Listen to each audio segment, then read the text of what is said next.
What is up, CineNerds? I am JP. And I am Ryan. And we have a good one for you today. This will be interesting. Yeah, Brian. So I had some dilemmas. I had a lot of dilemmas. So Ryan asked me, or he goes, when we do, like top. Well, you actually said top three, but I was thinking top five. Doing top five, B movies, favorite B films, and he left it at that.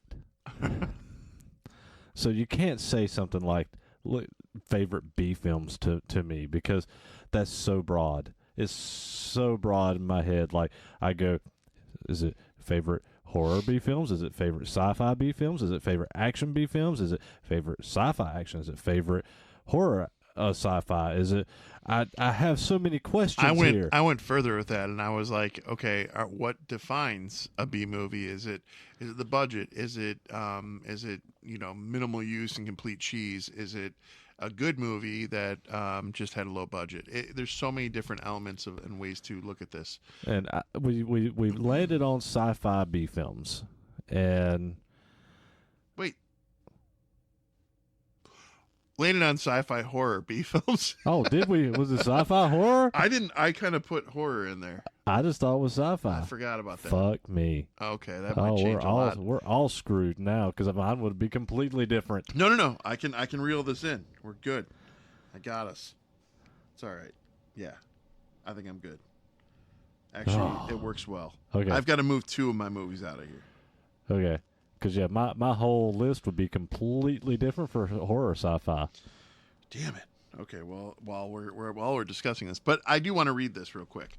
So I got to take the glasses off because up close I can see just perfectly. So you're going to describe what B film is? Yeah, because this one. So to tell me what you think a B film is to you.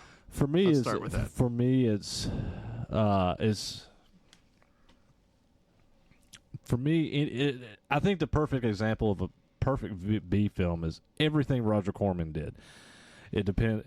You pump out as many exploitation films of whatever is popular at that point in time at a low budget, and just to make some fucking money, just quick buck on what capitalize. You're exploiting what is popular in that moment, whether it be breakdancing, whether it be a sci-fi film because of Star Wars came out, or if it's a fantasy film because Excalibur came out.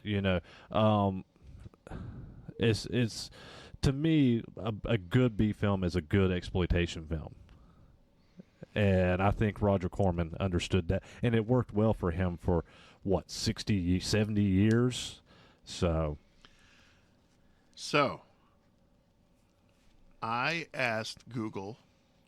Google is wrong. I actually liked where this came from. This actually made a lot of sense to me where the B movie thing came from. So I'm going to read it. This is what Google AI gave back to me when I asked what the definition of a B movie was. A B movie or a B film is a type of cheap, low-budget commercial motion picture. Originally, during the golden age of Hollywood, this term specifically referred to films meant to be shown as the lesser-known second half of a double feature, somewhat similar to the B-sides in a record for musicians.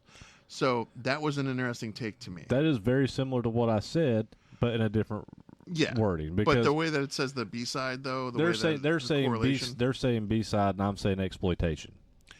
I mean, exploitation though, I can go a little. That's a little looser.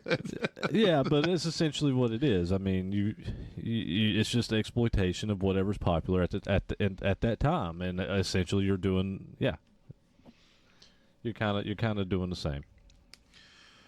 All right. Well, so in that vein, there's still a lot of bigger movies that can be considered B movies, and there's a lot of smaller movies. There is, and I will say I picked some.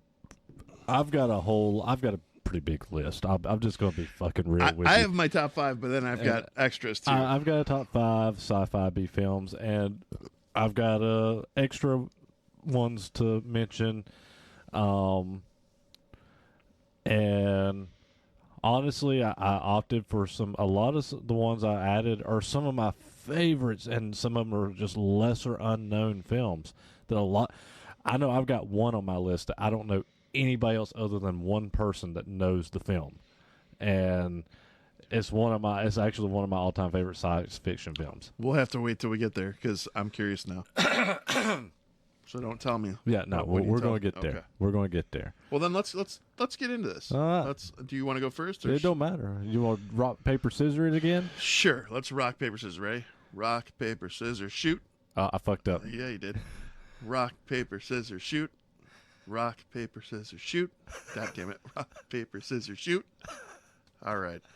Do you want me to go or you go? Go ahead. Go first. All right. So we are going to go to my number 5.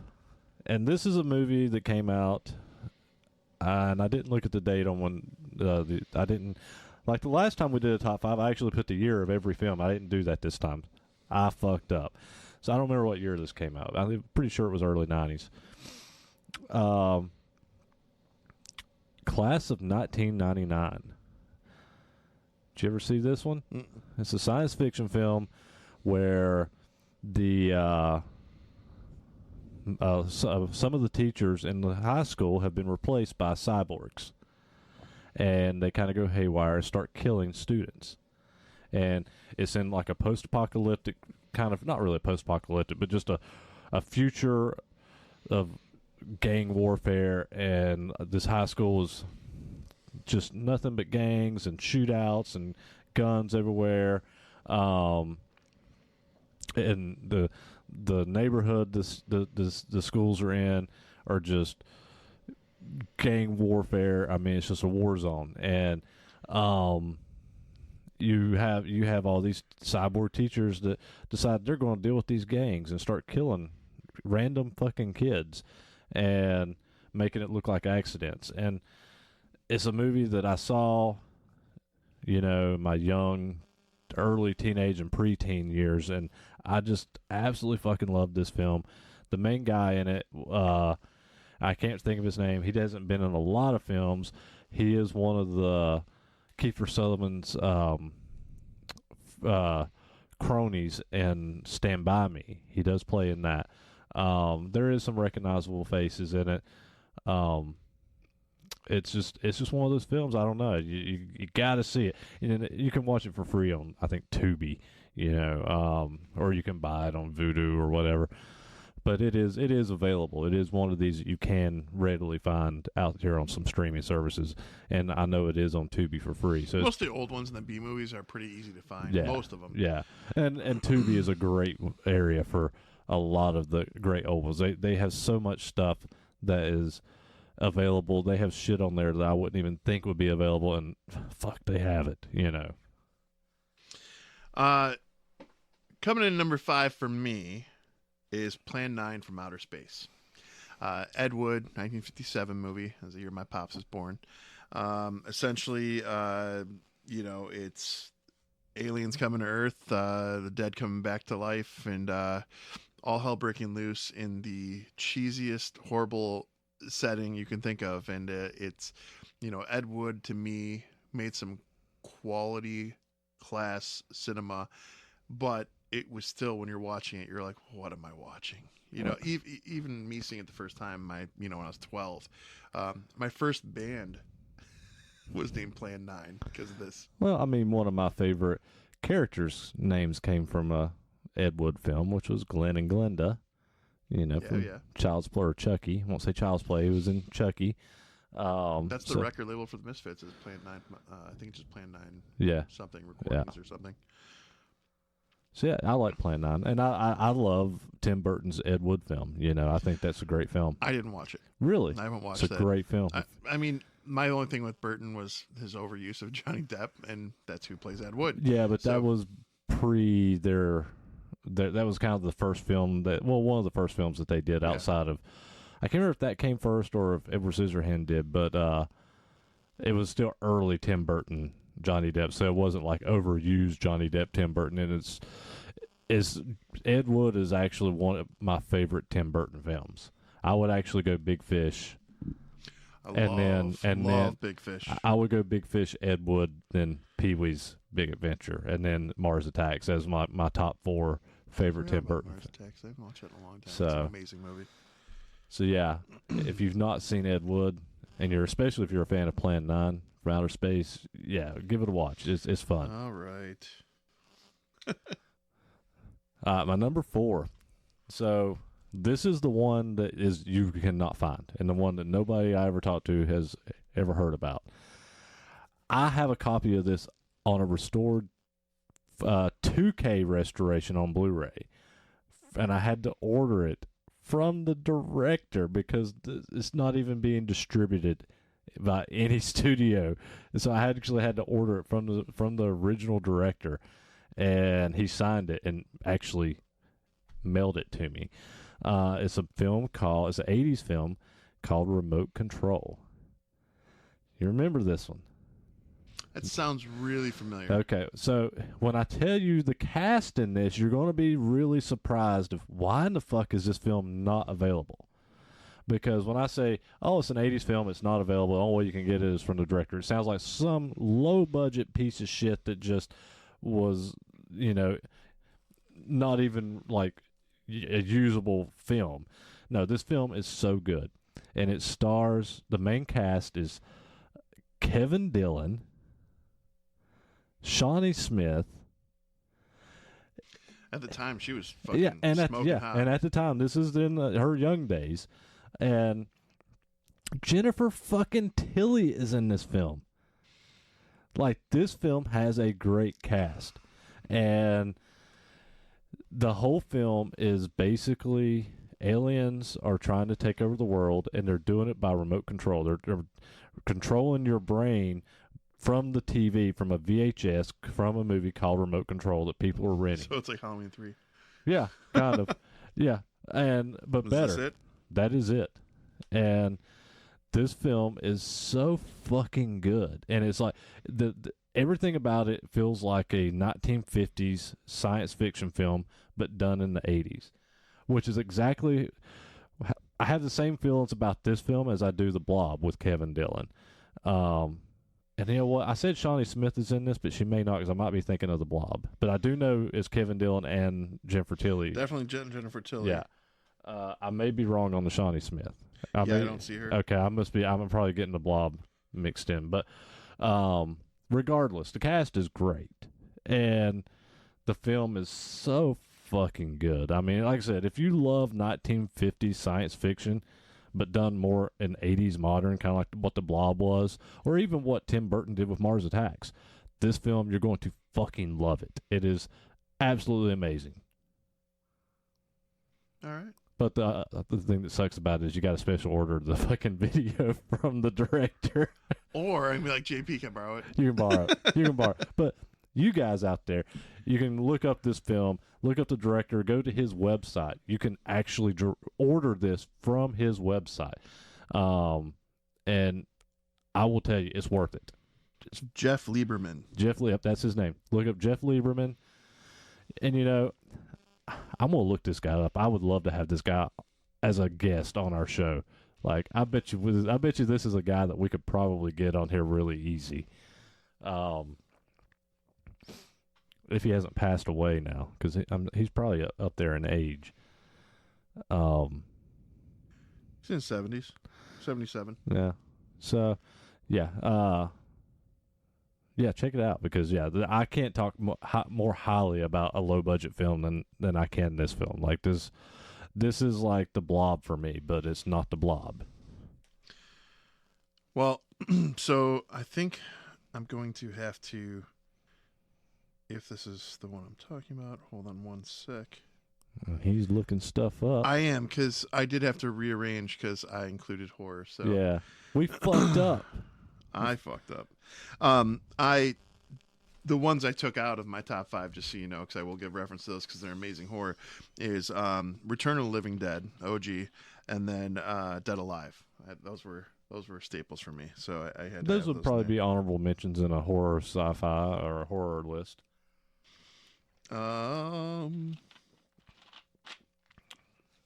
right, my number. What were we at? 4. I just did 4. Yeah. So my number 4 would be you can see this on Netflix. At least I could. I don't know if you still can. It's on Tubi as well, but it's called Tokyo Gore Police, and it is Japanese. It's got a little touch of horror in there, but there's a sci-fi element. Um, Essentially, people are getting taken over, and they can use parts of their body and their limbs get cut off to attack other people. And Tokyo's going haywire and rampant with zombies and a crazy weird outbreak. However, the best part about this kind of definitively to me is a B movie to the fullest, because when they're blowing things up and buildings are getting blown apart, and you see the bricks falling down, you can evidently see that they are foam bricks. These are bouncing all over the place, and it definitely gets cheesy. And imagine, if you will, when these parts of the body that are getting cut off, when the parts of the body are getting cut off and becoming their own entities and doing things, there's a Power Rangers element, if you will, where, because it's Japanese and it has that vibe to it. So it was just an amazing. It's probably one of my first real B movies I watched. I was like, holy shit, this is so bad it's good. It was one of those moments for JP. There's even a part where all limbs are severed off of a person while they're spinning in the air, and their torso is just spinning around, killing people, turning into swords, and it's amazing. So. So Tokyo Gore Police, currently on Tubi, which is also a free app to download.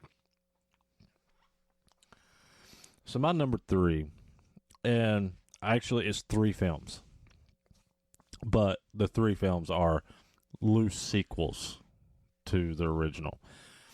And the reason I included them was because I'm one of the few people that prefer the sequels to the original, even though the original is more well known. Robot Jocks. Oh, I remember this. Robot Jocks. Everybody remembers Robot Jocks. And it is a low-budget science fiction film. It's it's giant robots, rock'em sock'em, giant robots. And just to intervene here, just to talk a little bit too, like, I still, even though it was low budget, I feel like they did very well for what they had to work with. Oh, yeah. No, they absolutely did. Now, the thing with Robot Jocks is it has loosely 2 sequels. And a lot of people don't know about it, or realize it. The second one is actually called Robot Wars. I fucking love Robot Wars. Robot Wars is a low budget, just a little bit more of a low budget version of Robot Jocks, and kind of the same premise, but they're not actually in an arena. They're out on a planet and fighting. Then there's a third sequel called Crash and Burn, which stars Bill Moseley. I didn't know there's a third. It's called Crash and Burn, and it stars Bill Moseley, and it is more of a horror film. And Crash and Burn is actually, it's such a fucking good movie. I think those 2 sequels are better than Robot Jocks, better than the original. And Crash and Burn alone, just the horror element of that film is so fucking good. Like, if you've not seen it, check these out. Like, I think all these are actually on Tubi. I'm pretty sure. I know I have seen these at least available between like Amazon Prime, Tubi, Freebie, and Pluto. So these are out there. You can find Robot Jocks. You can find Robot Wars. You can find Crash and Burn, and check them out. They are so fucking good. And for all you that have seen Robot Jocks, if you've not seen Robot Wars and Crash and Burn, go find them, because they're better. They're way, in my opinion, they're way better than Robot Jocks. That's a decent one. I'm good with that. And now I want to see Crash and Burn though, because I've only seen the first 2. And again, those were 1980s watches. Yeah, because isn't the second one Robot Wars? That was 80s. It was 80s as well, and Crash and Burn was in 90s. Okay. All right, so number 3 for me, also kind of on the verge of horror, but sci-fi. Chud. Remember Chud? I like Chud. I like the sequel better than the first one, though. Sequel's not bad. Bud the Chud. I love Bud the Chud. I do like the first one better though. And so basically, people start going missing. There's things going on beneath the streets, beneath the sewers, and there are creatures living in the sewers that begin to start feeding on people. Chud CHUD, by the way, is an acronym for Cannibalistic Humanoid Underground Dweller. And that should basically give you your premise right there in itself. If you haven't seen this, I highly recommend a watch once or twice. And the cool thing, one of the cool little side notes of this, it's got decent cast in it. John Hurd plays George Cooper. He's when you see his face, you'll know him. But one of the more minor roles, one of the tiniest little roles, he's literally a security guard, police officer in an entry of somewhere. It's John Goodman. Mm-hmm. John Goodman is in this, and that was the same year. He also had another small role in another movie called Revenge of the Nerds that year. Mm-hmm. So John Goodman being in this was kind of a cool little moment when you see him in the background, and a much younger John Goodman. So yeah, if you haven't seen Chud, I don't really want to get into that one too much because that one is worth a watch. Please give it a go, check it out, and let me know what you think. Bounce off of that one. Like I said, Chud 2, Bud to Chud. Man, I prefer that one. Like, go watch the first one, but as soon as you finish the first one, dive into the second one because, man, Bud to Chud is fucking amazing. All right, so my number 2. Now, this is another one that is a hard-to-find one, and it is not available on digital, and this is a Corey Haim film. And that is, it seems like there's something with his, I'm assuming his mom that owns his, the license to his name and stuff. A lot of everything that he did that was not released by a major studio, you cannot find any of it streaming on DVD, Blu-ray anymore. You can find like old prints of it still on DVD and stuff, but unless you're trying to find Lost Boys or License to Drive or Lucas, you're not going to find. Oh, Lucas, that was a great. You're not going to find his other films like Fast Getaway 2. You might find Fast Getaway, but you're not going to find Fast Getaway 2. You're not going to find Dream a Little Dream 2. You're not going to find a number of his catalog. You're not like Double O Kid and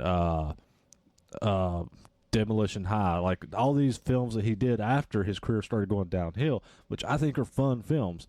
You're not going to find it because his I'm assuming his mom has the licenses and is not releasing any of his stuff out, which I think sucks. Because one of my favorite low budget films, which is what comes in at my number 2, stars Corey Haim, and it also stars Patricia Arquette, which is Prayer of the Roller Boys. Oh, hell yeah. I forgot about that. That's great. I love Prayer of the Roller Boys. It's a great science fiction film, post-apocalyptic science fiction film. The gangs in L.A. are, I think they're in L.A. They're in California, Southern California someplace. I think it's L.A. Are taking over, buying property, buying buildings while they're selling drugs to kids, and they're constantly going by with this chant, Day of the Rope, which is what they're telling the day they get even with everybody. They're also, the drugs they're selling are making people sterile because they're trying to thin out the herd of people because they want to build a new society. They're almost Nazi-like, the Roller Boys. This film is so good, and Corey Haim is great in it. Patricia Arquette's great in it. Like this, it has a perfect blend of cheesiness and just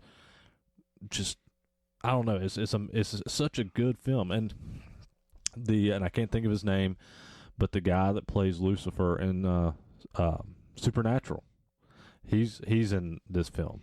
It's one of his earlier roles. There's a lot of younger, recognizable people in this film. Unfortunate thing, like I was saying, you can't stream it. You can't find it. You can probably go on YouTube and find something on YouTube. There is a DVD copy of this out. You can find it on DVD. I don't think there was ever a Blu-ray copy. I do have a DVD copy of this film, though. So it is probably out of print, but you can probably still find the copy of it to buy. You can rent or buy on Amazon. I bet if you click on it, it's actually going to say it's available. I bet it's only available in certain countries, I bet. Because I bet if you open it in Amazon Prime, I bet it'll say not available in this country. Mine went right to Amazon. Yeah. It's selling, so yeah, it's not even showing it. Yep. So yeah, it's one of those. There's a DVD copy for $40. Yeah. So yeah, like I said, you can find it on DVD, but your better bet is to go on YouTube, and you can probably find a pretty good transfer of that DVD copy to find and watch. Other than that, yeah, this movie is one that I would love to see a resurrection of. So, all right. Well, you're already glancing over, so you're probably knowing where I'm at now. Are we at 2 already? yeah, it was my 2. Yeah. Jesus, there's so many B movies that this could be a multiple portion. But for this list, for this purpose of this list, I think I'm going to switch them. I think I'm going to put my number 2 at 1 and my 1 at 2. My number 2 is going to be Pitch Black, which is the first installment in the Chronicles of Riddick franchise. I know I'm not a big Vin Diesel fan by any means, but something about this character, the way that he was introduced in Pitch Black is amazing. It was a low budget film. It was an amazing cast. Claudia Black, Vin Diesel. I mean, just a crushing, amazing story. Decent aliens, prison planet. They introduced Riddick's character without even really giving backstory. They just jump right into it, and he's kind of the anti-hero, and the way that the whole movie progresses and builds, he becomes more and more of the hero, and you start rooting for this guy who's supposed to be the ultimate villain in the way they start out with this movie. The sheriff in that one too, in that first one, I forgot his name, but he was a 90s actor. Yeah, he's still around. He's been in a lot of stuff. He's oh God, we're idiots. He's like one of the most biggest actors in the fucking world right now in Yellowstone. Is he in Yellowstone? Yeah, he's the main guy in Yellowstone. No, he's not. 100%. Maybe in the newer season. No, every fucking season. Well, that's Kevin Costner, so that's not right. The one that marries his daughter. No. Oh, maybe he is one of the jail guys. Yeah, he was also in Dazed and Confused. That dude's not that old, really? Yeah. I'm pulling his IMDb up right now. Pull that up. But yeah, so Pitch Black, director, Jesus, I forgot who the director is for that. Let me pull that up. Cole Hauser plays Rip in Yellowstone. And he's in Pitch Black, huh? That's the same dude? That is him, and he's also... It doesn't even look like him. That was also him in He's also him in Dazed and Confused. Yeah. Yeah, he had blonde curly hair in Pitch Black, so that threw me all off. He's in the video game too, so I played the Pitch Black video game as well. Yeah. There's another Riddick segment that's in between the video game, Pitch Black, and that era. But the director is, let's see, David Toy, who also, by the way, there's a little independent anime that's in there called Dark Fury. It's in the franchise too that he directed. The animation's done by the same people who did Eon Flux in the animation, so definitely gets into a whole franchise setup. There's supposed to be, I'll believe it when I see it, there's supposed to be another one in the future. I keep hearing that the new film is coming, but Vin Diesel's fighting for it. He's trying. So they've been trying. The last one was meh. You know what? This is my thing. I love Pitch Black. Chronicles of Riddick. It could have been good.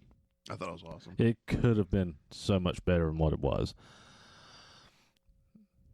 Riddick was great, other than it was just a rehash of Pitch Black. Yeah, it was just like they redid another Pitch Black. But it was great. It was just, which one do you rather watch, Pitch Black or? That's why I like it. Yeah, Katie Sackhoff. Yeah, I mean the original Pitch Black though is fucking iconic. What they did with the sequel really should have set more of a Conan the Barbarian type series, and it just hasn't played out that way. No. So, But I like how they. So I think that's addressed in the cartoon in the anime, because he basically doesn't want to be that. He doesn't want anything to do with that. He likes his solidarity, and I think once they introduce Furia and all that storyline too, he's more obsessed with who he was and where he comes from.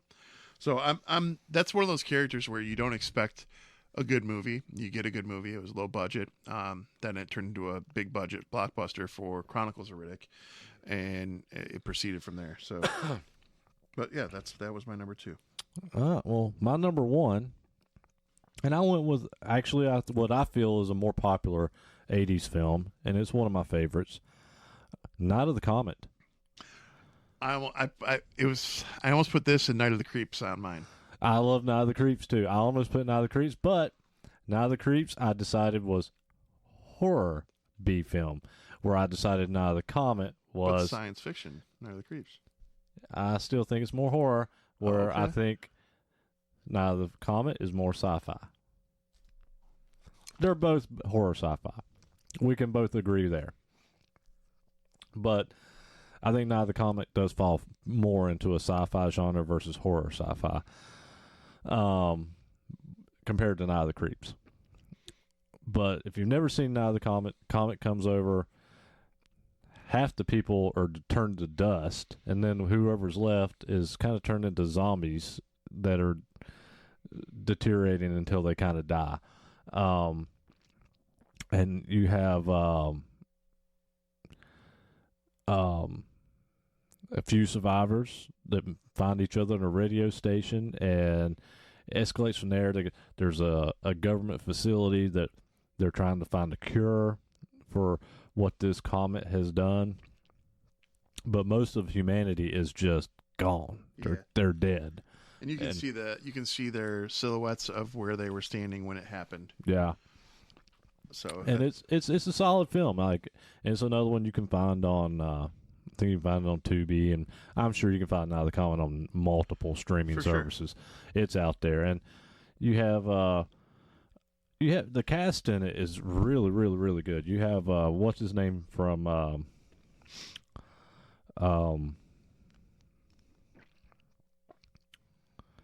was that old TV series? I don't know. Well, you have Catherine Mary Stewart, you have Kelly Maroney, and then Robert Beltran, which is who I'm thinking of, and I'm trying to think of what he was famous for, and it's not coming to me. And well, Star Trek Voyager, but there's an old TV series or something. I'm dragging, but it's an amazing movie. It's an amazing, it's an amazing film. If you're somebody who likes a science fiction approach to end of the world scenarios, it's definitely up your alley, and you should check it out. It has a very Roger Corman feel, and I'm not sure if that was actually. I think it might actually been his studio that did it, if I'm not mistaken. I think it might have been what was that, New World Pictures that did it. I'm not 100% sure, but it definitely feels like it could have been, if not. So, alrighty. That was your number 1? That was my number 1. All right. I've got a bunch of honorable mentions, but I've got honorable mentions too. But my number 1, and this probably isn't a shocker to JP. It's probably not a shocker to most people who know me. But Killer Clowns from Outer Space, and it does have a horror element, but it is definitely science fiction to me, because it's clowns that are actually aliens coming down from outer space. Yeah. And it's so cheesy but delightful in the way they go about it. I mean, even the way that they kill people and cocoon them in cotton candy balls and then drink them with straws. They have cotton candy guns. Yes. And they're pretty amazing. And just their faces, they have the clown look, but then they also, there clearly is something off and disturbing about them, and their teeth and how everything comes together. You want to talk about practical effects? I enjoyed the ones in this. For what they had to work with, it was excellent. Definitely cheesy, without a doubt. So don't go into it thinking that you're going to get any kind of magical version of something, but it's just a good fun watch. It makes the blood move for a minute. I enjoyed it. I've always enjoyed it. I think next year for Halloween or this year, Jesus Christ, this year for Halloween, I think I'm gonna be one of the killer clowns. So I love killer clowns, and I almost put it on my list, and I don't know why I took it off. I don't even have a good answer why I did, because I love this film. I'll tell you why. Probably because if were like me, I was looking up lists for B movies just to see if something would ignite something that I forgot about. I was looking at different genres, forgetting that we chose sci-fi. And god damn, was there so many good movie options. There was so much to choose from. There were so many movies that I didn't even really categorize as B movies myself. And then I'm like, that technically is. They're not wrong. Yeah. And then also reading through some of these top lists, I was like, well, okay, now I'm intrigued. What's that one? What's that one? Mm-hmm. What's that one? I made a whole nother list of things I got to watch. So I went down the rabbit hole, and it's easy to... I'm sure a lot of those that you wrote down lists that you want to watch, I've probably seen a lot of them. So yeah, I've got a handful of honorable mentions, and obviously, as all of you probably can guess, one of my honorable mentions is Radioactive Dreams. I knew that was going to come in. It was on there, and I put it on here because it's expected. I talk about it so much, and sure, I probably would have been in the top 5, but I talk about it so much. Why would I put it back into a top 5? You know, and that was one of the first ones we covered, mm-hmm. and so that one definitively is a B movie without a doubt. Yeah, and that's good. Yeah, Radioactive Dreams is one of my mentions. Hardware. Do you remember the 1990s movie Hardware? It's not coming to me, but yeah, that one's a really solid one. It's basically this android head. His husband brings it home, and his wife to do like a project with it, but the head comes to life, and it escalates from there. Carnosaur. Yeah, I had to mention it. Another one of my favorites is I Come in Peace. That was an awesome movie. It was on my list, and it was originally in my top 5 list, and I took it out to put Night of the Comet in it. I Come in Peace. And I love I Come as Peace. Sometimes you have to look it up as Dark Angel. It comes up as both. Did you just say I come as peace? I come as peace. It's I come in peace. I come in peace. Either way. Anyways. But sometimes you have to look it up as Dark Angel, but it's a Dolph Lundgren science fiction cop film, alien cop film. It's a wild ride. That's all I can say. And you can find that one. Like I said, if you look it up as I Come in Peace or Dark Angel, it's going to come up. That one for me is like either peak or just after peak Dolph Lundgren career. Oh yeah. And he's still doing great stuff, and the way he holds himself, it's solid. I dig that movie. My last honorable mention is Roddy Piper's They Live. Hell Came to Frogtown. Oh. You told me about this when we talked about They Live, yeah. but I didn't see it yet. Oh, Hell Came to Frogtown is so good, and it's a straight up. I don't even know what studio did it. I have to imagine it's probably a Roger Corman film. Hell, it could be a trauma film. I don't know. I need to look that up, but it feels like a Roger Corman film, like post-apocalyptic Roddy Piper going through a fucking wasteland, and he has to go to Frogtown. What's in Frogtown? Humanoid frogs. Yeah, that happens. All right. My honorable mention list is, let's see, Critters. That was on the list. Critters 2. The whole series of Critters. Yeah, Critters is great. Toxic Avenger. Yeah. Class of Nukem High. I started to have that one on my list. Yeah. Sharknado. Yeah, I thought about those too because I do love those Sharknado movies. The Sci-Fi Channel was ahead of its time for sure with doing that kind of stuff. And then these are just 2 movies that were at the top of a lot of the lists I was looking at. They might be more horror, but I don't know. I'll let you know. Tell me if you've seen them. Hard Ticket to Hawaii. Love Hard Ticket to Hawaii. Actually, okay. Funny story. Apparently about he knows Ticket, it. Oh, I fucking love Hard Ticket to Hawaii. But there's this thing. Have you ever seen? You've seen Hard Ticket to Hawaii? No, it's why I'm talking okay. So about you've it. never seen it. It's on the list. Okay, so like there's this whole series of films called the Triple B films, which is like Malibu Express, Hard Ticket to Hawaii. There's like fucking 15 of these films that are all sequels of each other. Hard Ticket to Hawaii is one of the early ones, which is actually probably my favorite in the series. But they're basically these pornographic spy films. Yeah.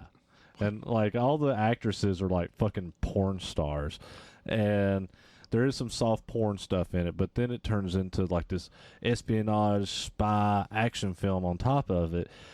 But Hard Ticket to Hawaii has this thing where this very venomous giant snake gets loose in Hawaii, and it's not even like the big plot of the film.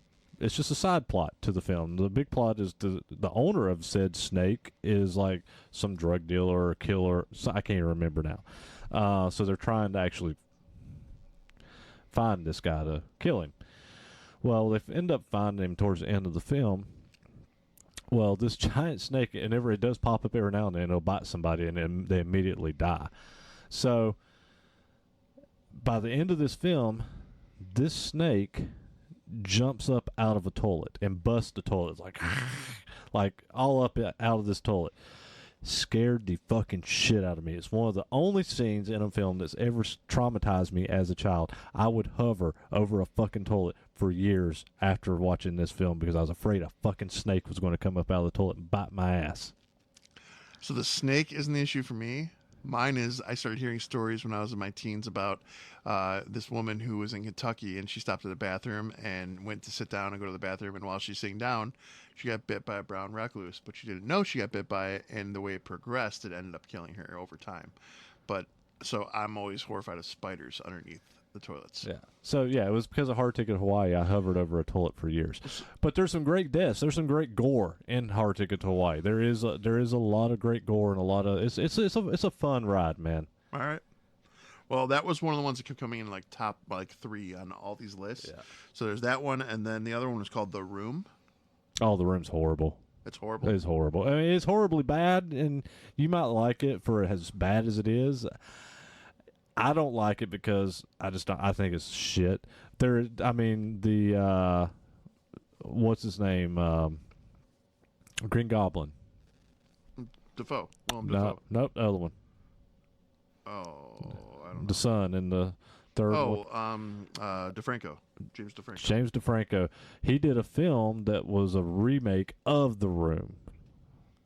Called was it Disaster Artist? The Disaster Artist. That's what that movie is about. It's actually him redoing the film, and it's like it's the whole thing about him actually filming The Room because the Room is, yeah. Just dive into this, and you're going to find out. I'm sure the people listening and watching, they a lot of them probably know what I'm talking about. Yeah, but The Room, Disaster Artist, check that out. The whole premise of this particular episode, the reason that we wanted to bring it to your attention is because I do feel like in cinema there's a lot of push towards the blockbusters, a lot of push towards the films that are instant wins and instant gratification and eye candy, literally, where you're watching these explosions and action and everything's there's CGI everywhere. The B film takes it back kind of to the roots. It takes it back to where the artist and the director have to be thoroughly invested in it, and they have to care, and they have to try and get something from nothing built up with low funds to work with. In some cases, it's Kickstarters. These things all kind of matter and play relevance into movies. If you guys love movies like we do, then it's important to kind of delve into these and understand the complexity of some of these B movies. And if there's ones that are up your alley, then, just Google B movies, sci-fi, B movies, drama, whatever it is. And you'll start seeing a lot of films that are more often than not, they're going to be free. They'll be on Tubi. They'll be on, any streaming service where there's free options. Because usually these don't break the bank if they, Yeah, I'll be honest with you. Tubi has my entire childhood on it. I mean, for real. Dude, I love Tubi. I do too. Legit, you're not paying for the service.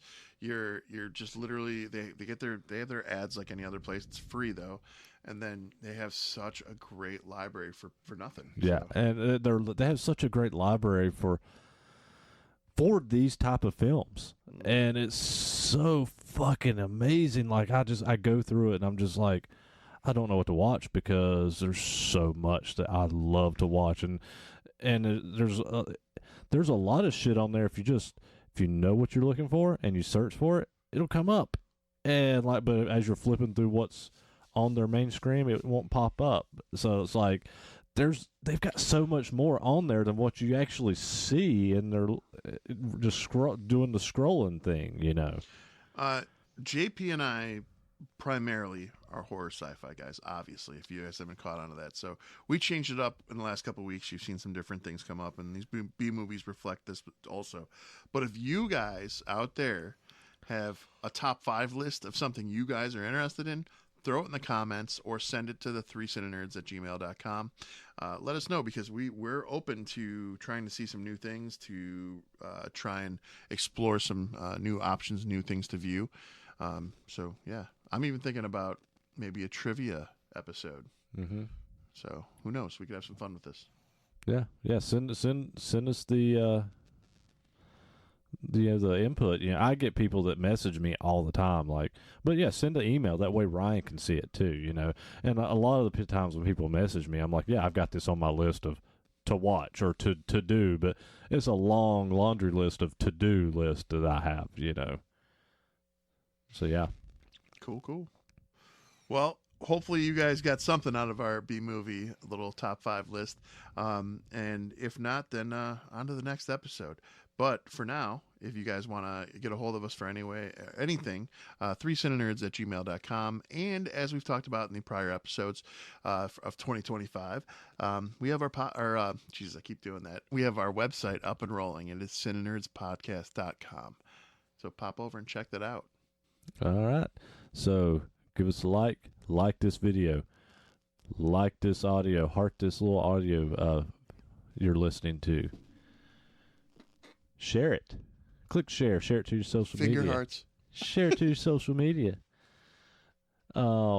Subscribe. Hey, subscribe to our YouTube channel. Subscribe to our Apple. Subscribe to our Spotify. If you're listening on one, go to the other. Follow us there. Follow us on YouTube. Follow us on Apple, Spotify. Follow us on all of them. Follow us on Facebook so you can keep up to date. Invite your friends. And, you know, you can go to our page. Invite everybody to our Facebook page. Share our YouTube channel. Share our Spotify. Share our Apple, and just have it posted. You know, say and write a post. You say, hey, I love this show. Follow this guy. Follow these guys, and start listening. Write a review. Just go to our Apple Podcast, write a review. Go to our Facebook, write a review. Write a comment on the video on YouTube. We love it. Love it. Alrighty. And that is CineNerdsPodcast.com. Sweet. All right. Later. Later.